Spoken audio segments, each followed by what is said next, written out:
There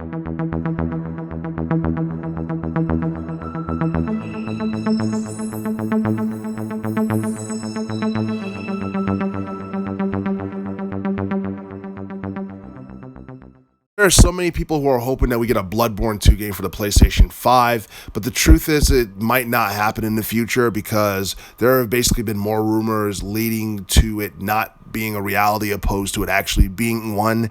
And that's mainly attributed to the fact that the director, Hiyataka Miyazaki, I believe that's how you pronounce his name, he was asked about a Bloodborne 2, a potential Bloodborne 2 game sometime in the future, and I believe he said something to the effect of it was basically out of his hands. So we have no idea on whether or not it's going to happen, but I do feel like it's something a lot of people would love to see, especially considering the fact that it's very similar to that of the Soul series in terms of how it looks and in terms of gameplay and all that stuff. And it ended up being a bestseller for the PlayStation 4 despite not, being within the top 20. And I believe it reached over 2 million copies in sales for the PS4. And it's been 5 years since we saw that game from 2015. It was critically acclaimed by various gaming publications, and it's a game that people still play to this day.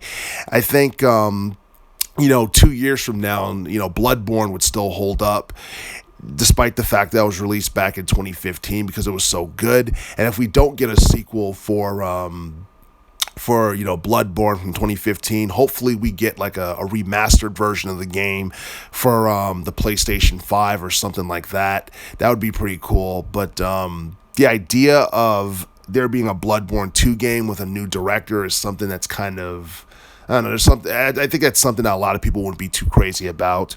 But if you kept the same exact, director, producer, programmer that you had in the very first game for the second game, I think that, Bloodborne 2 has the potential to be just as good, if not better than the first game, and it would probably sell more. But the thing is, it doesn't seem like it's going to happen anytime in the future unless the developer from software says otherwise, because we have seen no trailers or no teasers, and there's been like no announcements of a potential Bloodborne 2 game for the PlayStation 5. So, I don't know. Maybe that could be something that changes in the future, but for the time being, it doesn't seem like something that's going to happen.